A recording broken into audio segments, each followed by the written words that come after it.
राजस्थान विधानसभा चुनाव 2023। राजस्थान विधानसभा चुनाव के अनुसार संभावित आंकड़ों के अनुसार कौन कौन प्रत्याशी कहां से जीत रहा है उसकी पूरी जानकारी।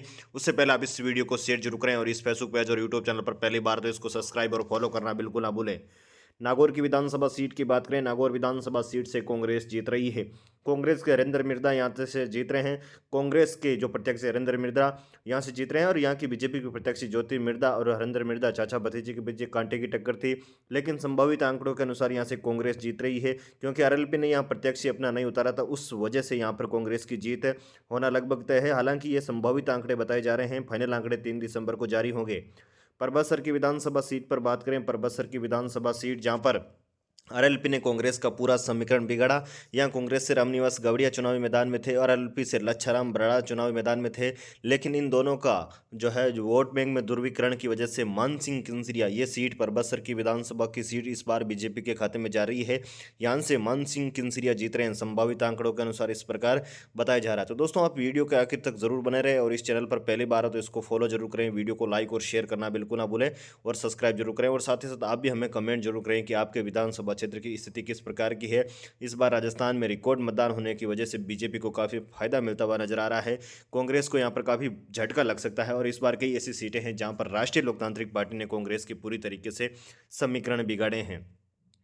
अब बात कर लेते हैं डेगाना विधानसभा सीट की। डेगाना विधानसभा सीट पर भी इस बार त्रिकोणीय मुकाबला बना था, लेकिन यहां पर राष्ट्रीय लोकतांत्रिक पार्टी का प्रत्याशी खड़ा होने की वजह से कांग्रेस को काफ़ी झटका लग सकता है। यहां आंकड़े और जिस प्रकार की अपडेट निकल कर आ रही है, जिस प्रकार का मतदान हुआ था, क्योंकि राष्ट्रीय लोकतांत्रिक पार्टी का यहाँ प्रत्याशी खड़ा होने की वजह से ये सीट बीजेपी के खाते में जा सकती है और इस सीट पर अजय किलक जीत सकते हैं। हालांकि कई जो पूरी पार्टियां हैं यहाँ कांग्रेस के खिलाफ हो चुकी थी, इस वजह से यहाँ से कांग्रेस को काफ़ी गहरा झटका लग सकता है और यह सीट बीजेपी के खाते में संभावित जा सकती है। संभावित जिस प्रकार के आंकड़े और जिस प्रकार की अपडेट निकल कर आ रही है, आप भी हमें कमेंट जरूर करें कि डेगाना में जो अपडेट किस प्रकार की है, डेगाना में कौन सा प्रत्याशी जीत रहा है। हालांकि यहाँ पर भी रिकॉर्ड मतदान हुआ, उसके बाद संभावित जो आंकड़े निकल कर आ रहे हैं एनालाइज सटीक करने के बाद ये सीट बीजेपी के खाते में जा सकती है। जायल विधानसभा सीट की बात करें तो जायल विधानसभा सीट पर इस बार त्रिकोणीय मुकाबला था। हालांकि बीजेपी से यहाँ बीएल भाटी चुनावी मैदान में थे और कांग्रेस और बीजेपी ने अपने पुराने प्रत्याशियों के ऊपर ही दाव खेला, लेकिन यहाँ त्रिकोणीय मुकाबला बनने से यहाँ पर भी राष्ट्रीय लोकतांत्रिक पार्टी का प्रत्याशी खड़े होने की वजह से कांग्रेस को काफ़ी गहरा झटका लगा है और ये सीट भी संभावित आंकड़ों के अनुसार बीजेपी के खाते में जाती हुई नजर आ रही है। यहाँ से भी मंजू बागमार जीत रही है जायल विधानसभा सीट से। संभावित आंकड़े जिस प्रकार के अपडेट निकल कर आ रहे हैं और जिस प्रकार का मीडिया में सोर्स जो है सटीक अपडेट एनालाइज किया गया, उसके अनुसार यहाँ जायल की जो विधानसभा सीट है आंकड़ों के अनुसार बीजेपी के खाते में जा रही है। यहाँ से मंजू बागमार संभावित उम्मीदवार जीतते हुए नजर आ रहे हैं। अगली विधानसभा सीट मेड़ता की बात करें तो मेड़ता में भी इस बार त्रिकोणीय मुकाबला बना। पिछली बार जो लक्ष्मण कल्लू थे निर्दलीय चुनाव लड़ रहे थे और इस बार उन्होंने बीजेपी से जो है चुनाव लड़ा और बीजेपी को यहाँ पर काफ़ी फायदा मिलता हुआ नजर आ रहा है। यहाँ पर पूरा जो चुनाव है जातिगत समीकरण के आधार पर लड़ा गया। तो यहाँ की जो अपडेट निकल कर आ रही है, ये सीट मेड़ता की जो विधानसभा सीट हॉट सीट मानी जा रही थी, जो पिछली बार राष्ट्रीय लोकतांत्रिक पार्टी के खाते में थी, इस बार जो है बीजेपी के खाते में जाती हुई नजर आ रही है। ये सीट, इस सीट पर लक्ष्मण राम कल्लू मेड़ता से इस बार जीत सकते हैं। हालांकि ये संभावित आंकड़े बताए जा रहे हैं, फाइनल आंकड़े नहीं है। ये आंकड़े 3 दिसंबर को बदल भी सकते हैं, लेकिन जिस प्रकार की अपडेट और जिस प्रकार के आंकड़े सटीक एनालाइज सामने निकल कर आ रहा है कि मेड़ता की विधानसभा सीट पर भी इस बार जो समीकरण था, यहाँ जो सबसे ज़्यादा वोट बैंक जाटों का वोट बैंक था, उसमें ध्रुवीकरण होने की वजह से ये सीट बीजेपी के खाते में जाती हुई नजर आ रही है।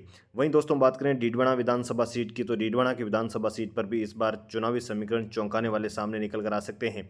यहां पर भी बीजेपी कांग्रेस के मध्य जिस प्रकार की टिकट वितरण को लेकर हलचल हुई थी और टिकट वितरण को लेकर यहाँ पर निर्दलीय जो प्रत्याशी यूनिस खान थे, उनके जीतने की संभावना काफ़ी ज़्यादा जताई जा रही है। यूनिस खान के लेकर यहाँ पर काफ़ी आंकड़े निकल कर आ रहे हैं, काफ़ी जो अपडेट मिल रही है कि यहाँ से यूनिस खान डीडवाना की विधानसभा सीट से जीत सकते हैं, क्योंकि यहाँ की चुनावी समीकरण पूरी तरीके से बीजेपी से टिकट नहीं मिलने के बाद बदल से गए थे। अब बात कर लेते हैं खिंवसर विधानसभा सीट की। खिंवसर विधानसभा सीट से भी बड़ी अपडेट निकल कर आ रही है। खिंवसर की विधानसभा जो सीट है वो राष्ट्रीय लोकतांत्रिक पार्टी के खाते में जाती हुई नजर आ रही है, क्योंकि राष्ट्रीय लोकतांत्रिक पार्टी से हनुमान बेनीवाल जो चुनाव लड़ रहे थे और हनुमान बेनीवाल का गढ़ माना जाता है। हालांकि हनुमान बेनीवाल के ये कभी राइट हैंड कहे जाने वाले रेवंत राम डागा जो बीजेपी से चुनाव लड़ रहे थे और कांग्रेस से तेजपाल मिर्दा और निर्दलीय प्रत्याशी भी यहाँ चुनाव मैदान में थे, लेकिन जिस प्रकार की अपडेट निकल कर आ रही, जिस प्रकार के आंकड़े निकल कर आ रहे हैं खींवसर की जो विधानसभा सीट है वो राष्ट्रीय लोकतांत्रिक पार्टी के खाते में जाती हुई नजर आ रही है। एक बड़ी अपडेट है कि जो संभावित आंकड़े निकल कर आ रहा है कि खींवसर की विधानसभा सीट पर जो है राष्ट्रीय लोकतांत्रिक पार्टी निकल रही है। हनुमान बेनीवाल एक तरफा जो है यहाँ पर वोटिंग उनके पक्ष में हुई है। इस वजह से यहाँ से राष्ट्रीय लोकतांत्रिक पार्टी खींवसर की विधानसभा सीट पर निकल रही है। यहाँ पर टिकट वितरण को लेकर भी बीजेपी और कांग्रेस में काफ़ी मशक्कत हुई थी और उसके बाद ये जो सीट है खींवसर की जो विधानसभा सीट है वो आरएलपी के खाते में जाती हुई नजर आ रही है। अगली विधानसभा सीट की जानकारी जानने से पहले आप इस वीडियो को शेयर जरूर करें। मकराना की विधानसभा सीट पर भी इस बार कांग्रेस और जो बीजेपी है उसमें टिकट वितरण को लेकर काफ़ी यहाँ पर बगावत हुई थी और उसके बाद ये सीट भी कांग्रेस के खाते में जाती हुई नजर आ रही है, क्योंकि यहाँ पिछली बार ये जो सीट थी वो बीजेपी के खाते में थी, लेकिन इस बार जो आंकड़े निकल कर आ रहे हैं ये सीट भी मकराना की विधानसभा सीट भी बीजेपी के खाते से निकलती हुई नजर आ रही, कांग्रेस के खाते में जा सकती है। सिव की विधानसभा सीट जो इस बार राजस्थान में बाड़मेर जिले की हॉट सीट मानी जा रही थी, यहाँ पर जो आंकड़े निकल कर आ रहे हैं यहाँ पर अमीन खान और रविंद्र सिंह भाटी के मध्य टक्कर बताई जा रही है। लेकिन जिस प्रकार के आंकड़े निकले ये सीट भी जो है कांग्रेस के खाते में जाती हुई नजर आ रही है। ये यहाँ से अमीन खान जीत सकते हैं। अमीन खान को लेकर यहाँ से जो बड़े आंकड़े निकले हैं इस प्रकार रिकॉर्ड मतदान होने की वजह से जो है कांग्रेस के पक्ष में जाते हुए ये आंकड़े नजर आ रहे हैं। लेकिन यहाँ पर इस विधानसभा सीट पर जो रविंद्र सिंह भाटी और अमीन खान के मध्य टक्कर बताई जा रही है। हालांकि फाइनल आंकड़े 3 दिसंबर को आएंगे, उसी वक्त पता चलेगा कि इस विधानसभा सीट से कौन जीत रहा है। लेकिन जिस प्रकार के आंकड़े निकले हैं अमीन खान काफ़ी मजबूत हैं। चौहटन की विधानसभा सीट की बात करें तो चौहटन विधानसभा सीट से भी कांग्रेस के खाते में जाती हुई नजर आ रही है। चौहटन विधानसभा सीट पर भी इस बार त्रिकोणीय मुकाबला बना हुआ था, राष्ट्रीय लोकतांत्रिक पार्टी, कांग्रेस और बीजेपी। लेकिन ये भी सीट जिस प्रकार के आंकड़े और जिस प्रकार की वोटिंग और जिस प्रकार के अपडेट निकल कर आ रही है, चौहटन की विधानसभा सीट से पद्माराम जीतते हुए नजर आ रहे हैं। ये सीट भी कांग्रेस के खाते में जाती हुई नजर आ रही है। और राजस्थान की सबसे दूसरी हॉट सीट मानी जाने वाली बाड़मेर की बायतू की विधानसभा सीट पर भी यहाँ पर राष्ट्रीय लोकतांत्रिक पार्टी और कांग्रेस के मध्य टक्कर थी। लेकिन जिस प्रकार की अपडेट और जिस प्रकार के आंकड़े निकल कर आ रहे हैं बायतू की विधानसभा सीट आरएलपी के खाते में जाती हुई नजर आ रही है। पिछले बार भी यहाँ कांग्रेस और आरएलपी के मध्य कांटे की टक्कर थी, लेकिन इस बार ये विधानसभा सीट कांग्रेस जो है कांग्रेस के खाते में से नहीं जाते हुए राष्ट्रीय लोकतांत्रिक पार्टी के खाते में जा रही है। बायतू की विधानसभा सीट से उम्मीदवार राम बेनीवाल जीतते हुए नजर आ रहे हैं।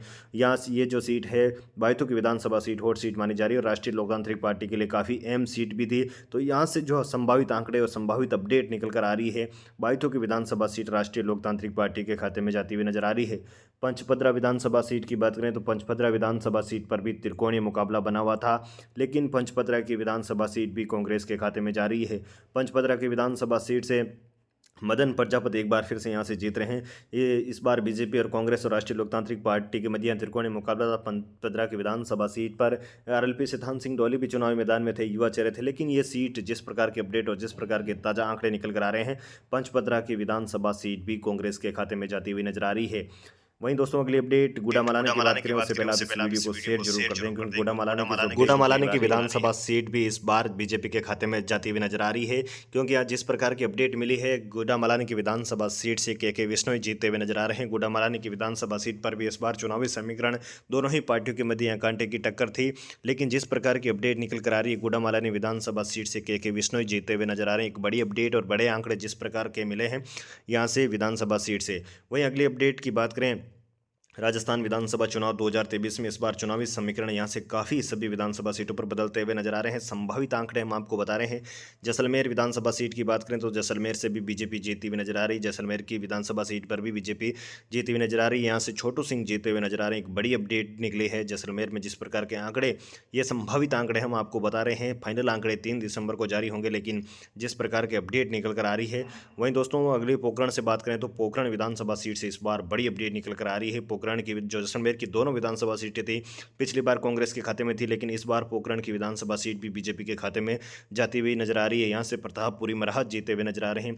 पोखरण की जो विधानसभा सीट है जिस प्रकार के आंकड़े और जिस प्रकार की अपडेट मिली है, जिस प्रकार का रुझान आया है, पोखरण की विधानसभा सीट जो है बीजेपी के खाते में जाती हुई नजर आ रही है। राजस्थान विधानसभा चुनाव में इस बार बड़ा उलटफेर देखने को मिल सकता है। सट्टा बाजार और ओपिनियन पोल लगातार बता रहे हैं कि इस बार बीजेपी की सरकार आ सकती है। हालांकि जिस प्रकार का राजस्थान में रिवाज चला उसी प्रकार का रिवाज इस बार भी चल सकता है। हालांकि कांग्रेस ये दावा कर रही है कि उनकी सरकार रिपीट हो रही है। 3 दिसंबर को पूरी तरीके से कन्फर्म होगा। सांचौर विधानसभा सीट की बात करें तो सांचौर विधानसभा सीट पर भी इस बार जो है काफ़ी बीजेपी जो टिकट को लेकर काफ़ी जो है बगावत यहाँ पर हुई थी, उसी का फायदा यहाँ पर कांग्रेस को मिलता हुआ नजर आ रहा है। कांग्रेस से यहाँ पर सुखराम बिश्नोई जीतते हुए नजर आ रहे हैं सांचौर की विधानसभा सीट पर भी। सांचौर की जो विधानसभा सीट है वो बीजेपी के खाते में जाती हुई नजर आ रही है। यहाँ से संभावित आंकड़े और अपडेट जिस प्रकार की निकल कर आ रही है, ये सीट भी जो है कांग्रेस के खाते में जाती हुई नजर आ रही है। सांचौर से सुखराम बिश्नोई जीतते हुए नजर आ रहे हैं। राजस्थान विधानसभा चुनाव की सभी विधानसभा की अपडेट हम आपको देते रहेंगे, तो अब हमारे इस वीडियो को शेयर जरूर करें और साथ ही साथ कमेंट जरूर करें।